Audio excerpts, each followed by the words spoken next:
Hi, it's Esther. Whether this is your first episode or you've been listening for a while, could you do me a quick favor and hit the follow button on Spotify or the subscribe button on YouTube if you're listening there? It really helps to boost visibility so Life Weekly can reach new listeners, and it also makes sure that you never miss an episode. Now that you've done that, you can enjoy today's episode. Bye. I think I had a course on Tuesday that when I finished writing, I got to my hostel, I ate very well, and then I prayed to God. It's like, God, it's not of him that willeth, it's not of him that runneth, but of you that showeth mercy. Life Weekly with I feel Esther like such a Amos. Big babe right now. I am on Spotify. It's It's nice funny a and sad state at the of same flow. time. That I haven't been in years. The last time I experienced that kind of flow was in Nothing else 2023. mattered to me at that point. Let's get into this episode. Hello, everyone. Welcome to today's episode. I hope you're doing well and this week went well for you. This week was good, I'll say, overall, even though there were ups and downs, since I'm having my exams and other things that I also engaged myself with. My exams were fine. I had back to back papers from like Tuesday, and I wrote a course on that Tuesday. Was it Monday? I think I had a course on Tuesday that when I finished writing, I got to my hostel, I ate very well, and then I prayed to God. It's like, God, it's not of him that willeth, it's not of him that runneth, but of you that showeth mercy. Because when I left that hall, I don't think what I wrote was enough to even get me a C. But I was like, by the grace of God, by the special grace of God, everything will be alright. And this is the last week of my exam. Okay, next week will be the last week of my exams. And then we'll have the holidays, the short holidays, and my birthday is also next month. Yay! But yeah, let me go back to this week. So even while I was reading for my exams, I was able to notice some dynamics with friendships and relationships this week. There were a lot of weird things happening in the social world, and I had conversations about them with my friends. And the first one I saw was this conversation where a girl was like, she blocked her friend because she started doing better than her. She relocated and was probably earning more. And I was like, what the hell? Why? Wait, there are people who stop being friends with people because they start doing better than them. I think that's crazy. And I won't say that it's bad behavior, but I know that there are some people that this thing is a result of low self esteem. Like they have such low self esteem and they don't believe that they should be friends with someone who is doing better than them. They're like in competition. Somebody that can help your life, you are going to you are going to block the person and you stop being friends with them. Like, how does it even make sense? But again, I can't tell the emotional state of these people. As I was talking to my friends, I was like, wait, imagine now, you now blue. I'll not stop talking to you. As well now. How will I stop talking to you? After everything we've been through. But like imagine being through hard times with your friends. Not like hard times, but like periods where or the season of their lives or both of you's lives where you are still growing, you're trying to become better versions of yourself, you are learning, and then those things start to fall into place for them. You now leave them. For what? It's not like they even pushed you away. That one is another different scenario. Like cases where people will get better and start feeling like they shouldn't be friends with someone like this. That one is okay. They pushed you away. But you're the one that removed yourself by yourself. And I read further about it and I saw that okay, there are some people that feel like they should be the only ones doing better in a relationship. They only stay in a relationship if the dynamic is more in their favor. Like they always want to be the ones doing better financially, doing better in their career, and the other person should be like below them in quotes. And that's a very weird, I don't know where to go in minds of those people, but that's very weird. And there are also people that think that okay, when their friend now starts growing, that they'll be distant or they're abandoning them, or they believe that I can only be friends with people I'm on the same level with.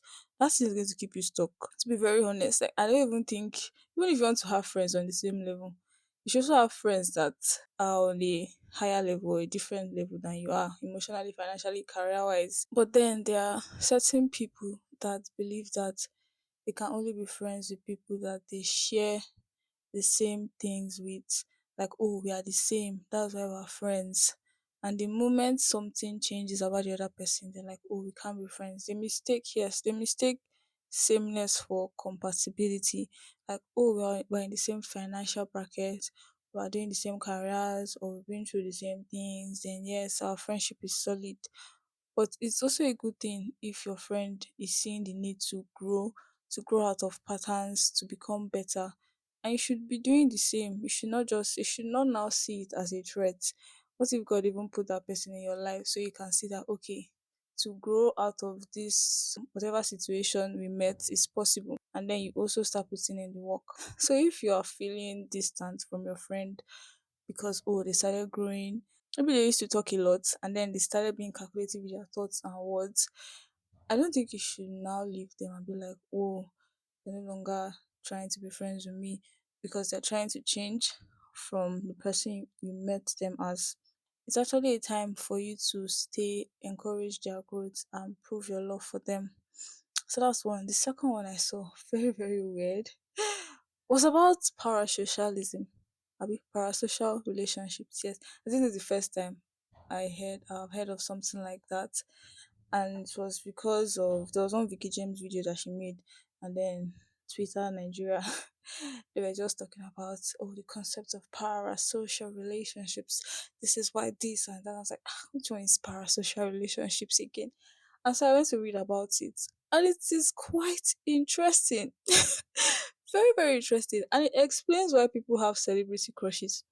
I remember having one celebrity crush, that was Kida, in like Kida the Great, in like 2020. Yeah, from like 2020 to 2022.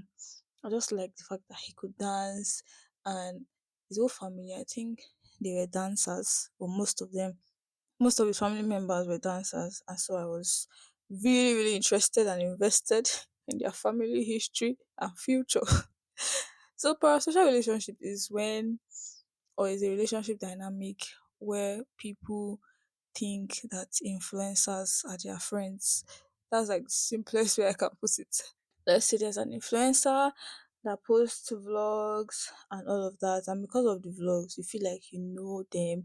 You feel like they owe you some form of explanation when they want to make a decision. There was one time I was listening to an influencer talk, and she was like, oh, when she broke up with her boyfriend, that her followers were like, oh, why did you do that? I love both of you together. I love both of you together. You guys look so cute. And she was like, these people don't even know me. These people don't even really know what was going on in the relationship. And they're here saying things like this. And I checked the dangers of this parasocial relationship and the benefits. There are actually really good benefits. So the danger is getting attached to an influencer that has bad moral values. And this thing happens a lot. Because you like them, you start to see those values as normal.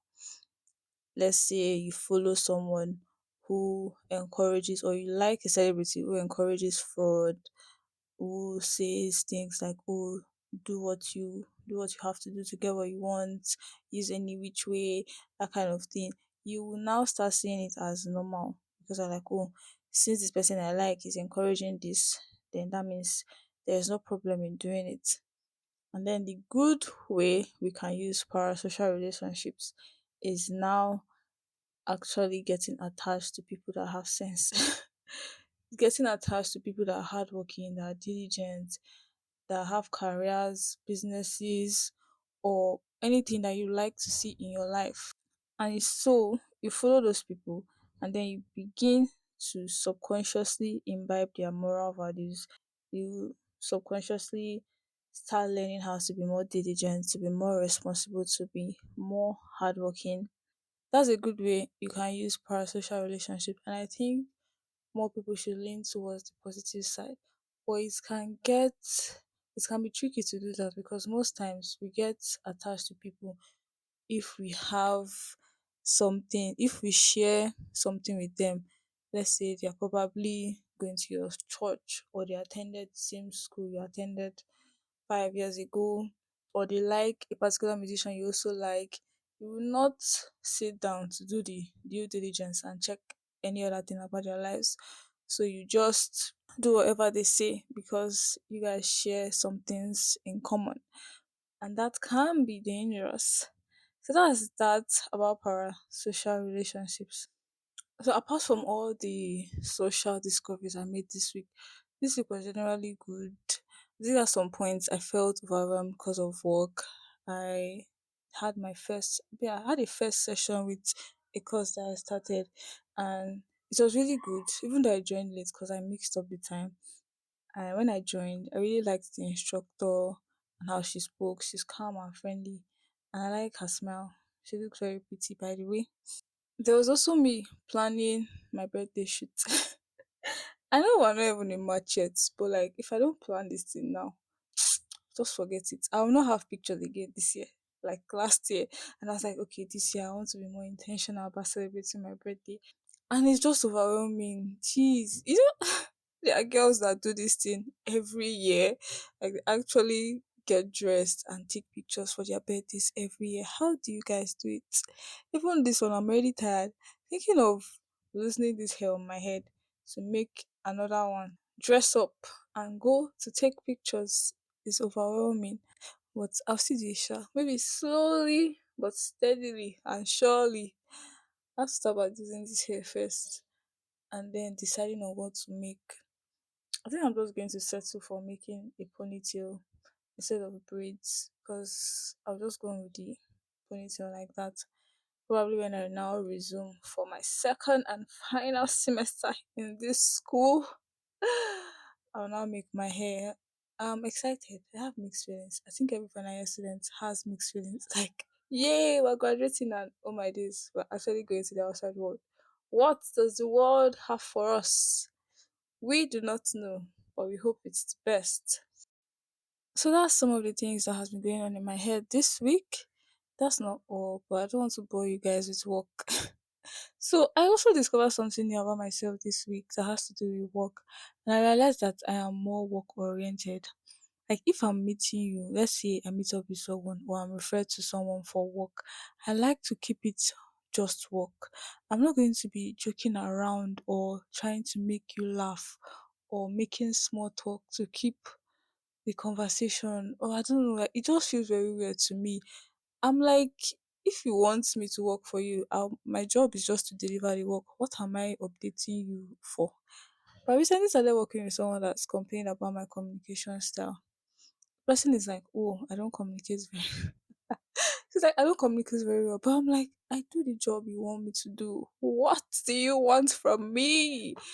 And so that made me conclude that okay, because this style of communication has been working with you or other people, doesn't mean it will work the same way with other people. That there are sometimes you have to adjust your communication style just so your or the person you're working with can feel secure and confident in the work you're doing.